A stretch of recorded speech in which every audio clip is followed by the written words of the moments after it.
하나님 말씀은 이사야 28장입니다. 이사야 28장 17절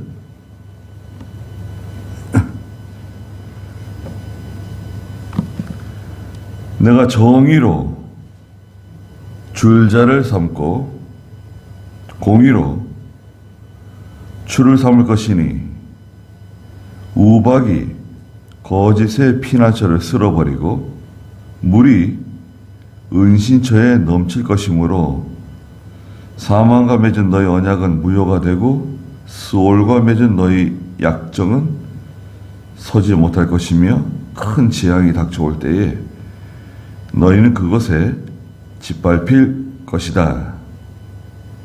그랬습니다. 네. 예, 그 16절에서는 주 여호와께서 이렇게 말씀하셨다 그러면서 시온에 한 돌을 기초돌로 주셨는데 그 돌은 시험한 돌이고 귀한 모퉁이 돌이고 튼튼한 기초다. 이 기초돌은 예수 그리스도이시다. 이것을 믿는 사람은 예수 그리스도를 믿는 사람은 다급해지지 않는다. 수치를 당하지 않는다. 말씀하셨습니다.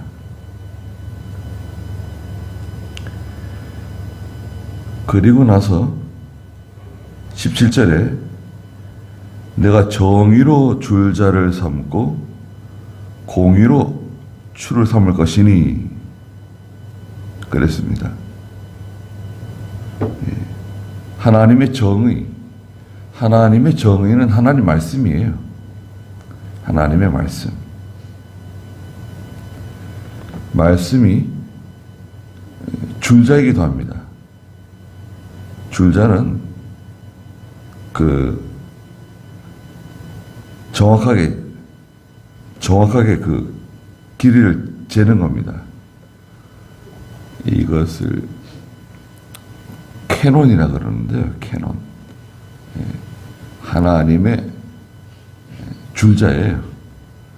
계시록 11장에 가면 하나님께서 잣대를 하나 주시면서 측량하라고 말씀하시죠. 그래서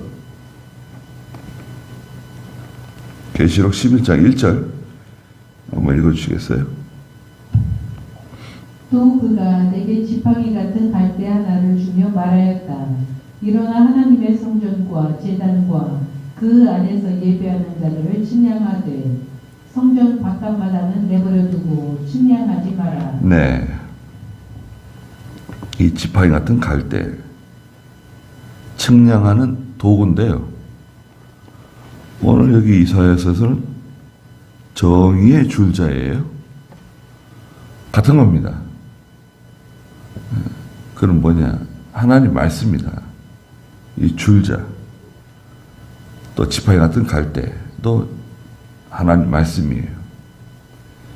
말씀대로 된 것은 인정받고 말씀대로 되지 않은 것은 인정되지 않는다는 겁니다. 공의로 추를 삼는다 말씀하셨어요. 공의의 추예요. 공의의 추.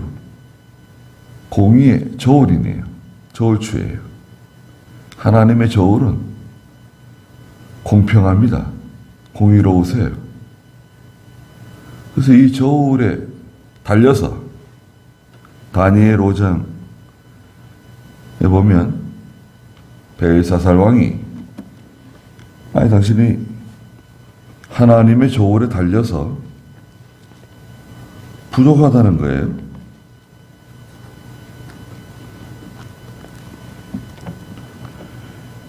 다니엘 5장 27절 읽어주시겠어요?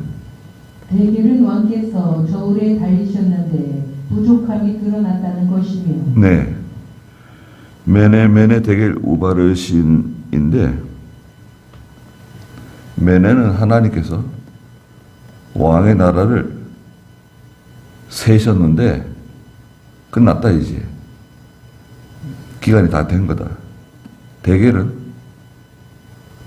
왕께서 하나님의 저울에 달리셨는데 그 저울에 부족하다는 거예요. 이백희 목사님, 근수에 모자란다고. 하나님의 저울에 달았는데 부족해요. 하나님의 저울 그 추가 있는데요, 추. 이 추가 공의 추잖아요. 한쪽에는 공의의 추가 올라가 있고 한쪽에는 내가 올라가 있어요. 이스라엘이 올라가, 유다가 올라가 있어요. 한쪽에는 하나님의 공의의 추, 한쪽에는 우리가 올라가 있단 말이죠. 이 무게가 부족하면 하나님의 심판이 내려오는 거예요. 징계가 내려오는 거예요. 그럼 이 공의의 추는 뭐냐? 그래요.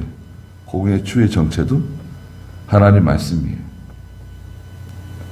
정의의 줄자, 공의의 추, 하나님 말씀이에요. 말씀대로 된 것만 인정되는 거예요. 사람의 기준이 있죠. 사람은 뭐 성공했다. 사람이 판단하는 거 있잖아요. 사람이 판단할 때 성공했다, 잘했다, 훌륭하다, 귀하다. 사람의 기준이 있습니다. 또 사람의 평가도 있죠. 그런데 우리는 하나님의 평가, 정의의 줄자, 공의의 추, 하나님의 판단 기준이죠. 이것은. 그 다음에 이제 우박과 물이 있어요. 우박이 거짓의 피난처를 쓸어버리고 물이 은신처에 넘칠 것이다. 우박과 물은 하나님의 심판의 도구예요. 심판의 도구. 우박 재앙이 내려왔죠. 출애굽 시대에 모세가 바로 앞에서 10가지 재앙을 선포하는데 그때 6번째 재앙, 피개, 이파, 악독, 7번째 재앙, 우박 재앙입니다. 우박 재앙이 내려왔어요. 또 계시록 16장에도 한 달란트나 되는 우박이 떨어지는데 우박은 심판의 도구입니다. 근데 출애굽기에서 그 우박 재앙을 가만히 보면 특이점이 있죠. 출애굽기 그 9장에 보면 우박이 떨어지는데요. 우박이 떨어질 때 출애굽기 9장 23절 읽어보시겠어요? 모세가 그의 지팡이를 하늘을 향해 드니 여호와께서 뇌성과 우박을 보내셨고 불이 땅을 지나갔다. 여호와께서 우박을 이집트 땅에 내리심으로 우박이 내리는데 불이 우박에 섞여 아주 맹렬하게 내리니 이집트 땅에서 나라가 시작한 이래 그와 같은 일이 없었다. 우박이 내리는데요. 불이 우박에 섞여서 쏟아져 내렸어요. 그럼 하늘에서 불이 막 쏟아지는 거예요. 근데 보니까 우박이네요. 불 붙은 우박. 예. 불 붙은 우박이 떨어졌고 계시록 16장 21절에서는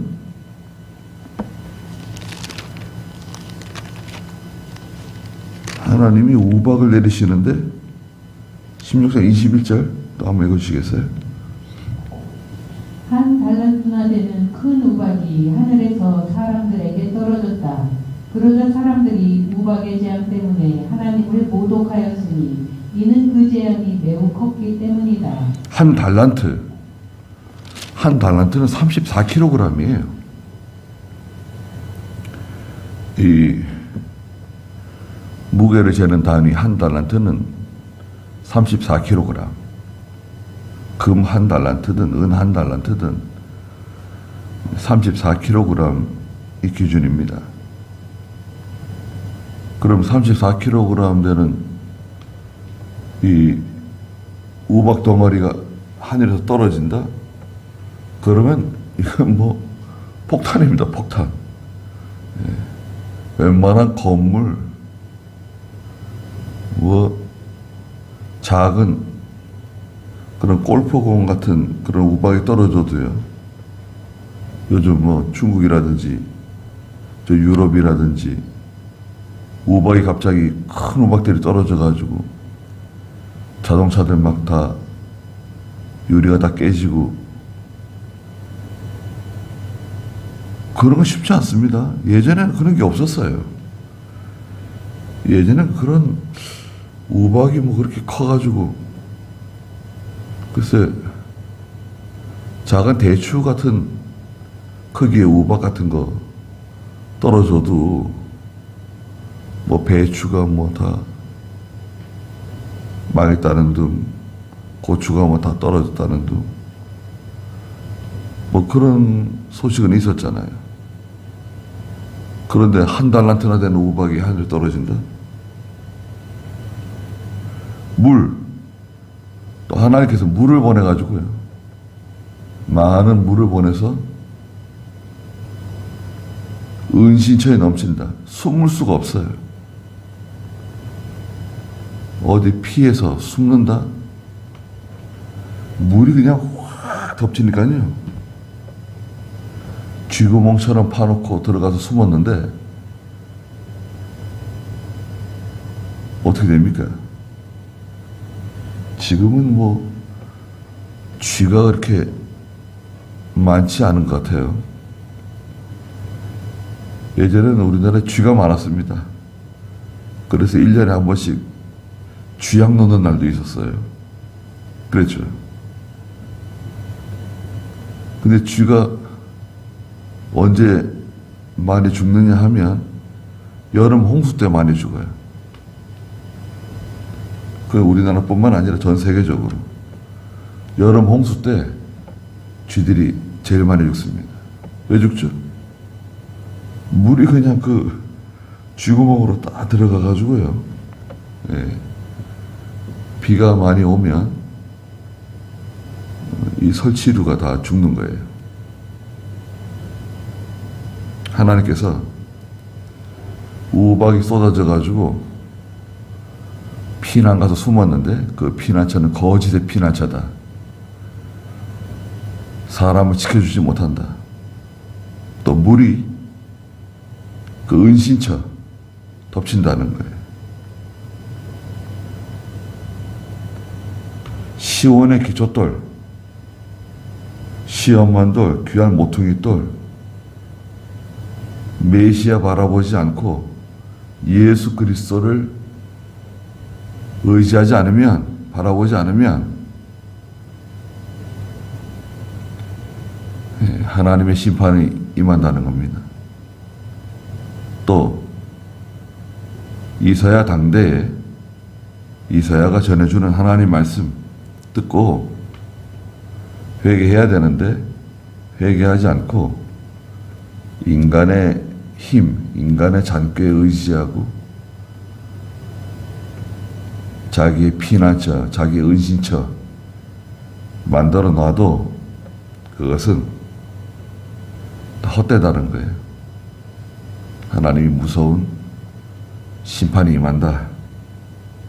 18절에 사망과 맺은 너희 언약은 무효가 되고 스올과 맺은 너희 약정은 서지 못할 것이며 큰 재앙이 닥쳐올 때에 너희는 그것에 짓밟힐 것이다. 사망과 우리는 언약을 맺었다는 거예요. 스올과 평화조약을 맺었다. 약정을 맺었다. 그랬죠. 15절에 우리는 죽음과 언약을 맺었습니다. 스올과 약정을 했습니다. 엄청난 재앙이 온다 그래도 우리에게 미치지 못한다. 우리가 우리의 거짓으로 피난처를 삼고 속임수로 우리가 은신처를 삼았다. 그랬잖아요. 그 다 박살나는 겁니다. 15절에서 그 유다와 예루살렘이 말하는 그 모든 내용은 다 인본주의예요. 인본주의. 하나님 두려워하는 거 없어요. 하나님 의지하는 거 없어요. 우리 힘으로 다 할 수 있다. 내 지혜로 할 수 있다. 내가 다 준비해놨어. 피난처도 준비해놨고 은신처도 준비해놨고 무슨 뭐 재앙이 임한다 그러는데 재앙이 임하지 않는다. 우리는 스월과 약정도 맺었고 사망과 언약을 맺었다. 너희 그렇게 말하지 않았냐 이거죠. 너희가 그렇게 말했는데 사망과 맺은 너희 언약은 무효다. 무효가 되고 효과 없다. 스월과 맺은 너희 약정 그건 이루어지지 못한다. 큰 재앙이 너희에게 닥쳐올 거다. 너희를 다 짓밟을 거다. 그렇죠. 하나님을 잘 몰라서 그래요. 하나님이 이미 다 알고 계시는데 피할 수 없습니다. 절대 피할 수 없어요. 인간의 장깨로 어떻게 할 수 없습니다. 19절에 그것이 지나갈 때 하나님의 재앙, 큰 재앙이 지나갈 때 너희를 붙잡을 것이니 아침마다 지나가며 밤낮으로 지나갈 것이니 너희가 들은 이 소식을 깨닫는 일이 오직 두려움이 될 것이다. 깜짝 놀랄 거라.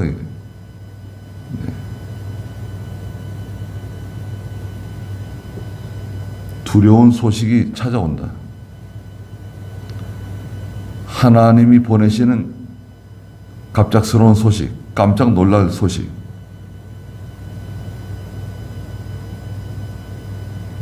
피할 수 없어요.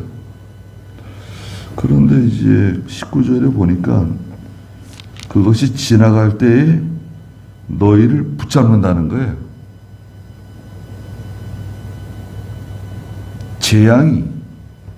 재앙이 마치 사람의 손처럼 유다와 예루살렘을 붙잡고 하나님의 백성들을 붙잡고 성도를 붙잡아요. 덮치는 거예요. 확 와서 그냥 다 붙잡는 거예요. 걸어봐 날 살려라. 어떻게 달아날 수 있겠어요? 달아날 수 없어요. 비행기 타고 달아날 수 있습니까?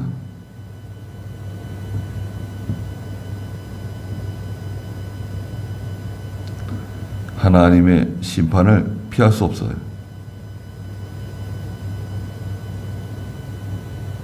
(20절에) 쭉 뻗기에는 침대가 짧고요 덮기에는 이불이 너무 작을 것이다. 이게 뭔가요? 쭉 뻗기에는 침대가 너무 짧고요 덮기에는 이불이 너무 작네요. 아, 이 불편한 침대네요. 여기서는 잠자기 힘듭니다. 이런 데서 잠자면 몸상이에요.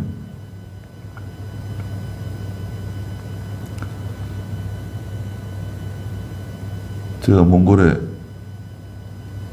그 성경 가르치러 갔는데 그 순복음 측 교회가 우리에게 장소를 제공해 줘가지고 거기서 학생들을 가르치는데 잠자리를 바꿔주더라고요. 이쪽 방에서 좀 자면 좋겠대요. 몽골이 좀 춥거든요. 춥고 그런데 이제 그 침대가 있어요. 침대도 있고 이불도 있고 괜찮대요. 그런데 야, 그 침대가 딱 이 침대입니다. 여기 쭉 벗기에는 침대가 짧고요. 덮기에는 이불이 작은 침대예요. 이제 거기에 대해서 아무 말 하지 않았어요. 예. 어떤 불편한 감정이 있었던 것 같아요.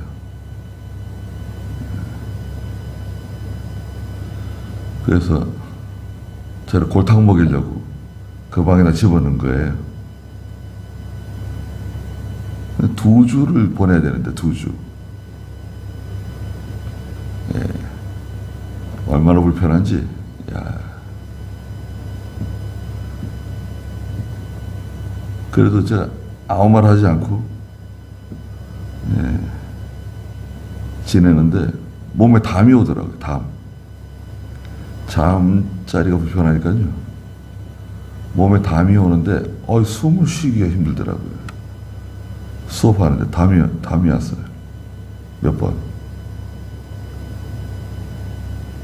그리고 한국에 돌아와가지고 대통령 한 주간 몸살을 앓았던 것 같아요. 그러면 어떻게 되는 겁니까? 하나님께서 유다와 예루살렘에 마치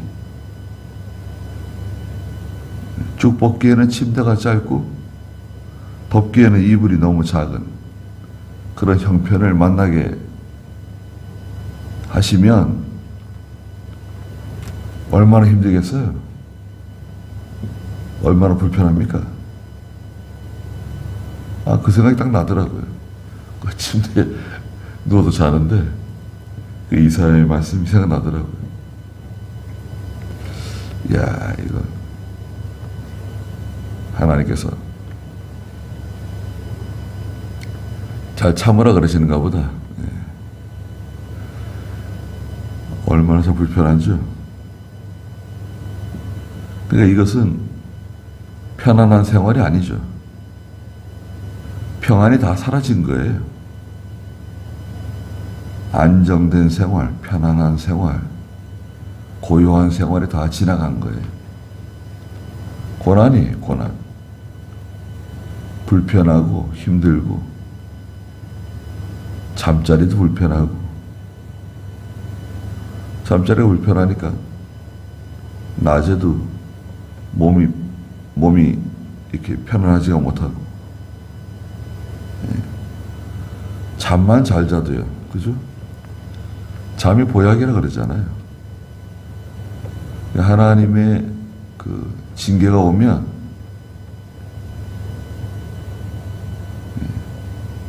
모든 게 다 불편해져요. 힘들어져요.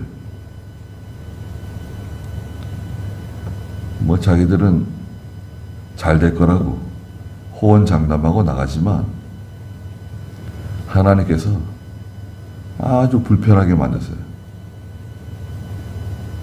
또 우리가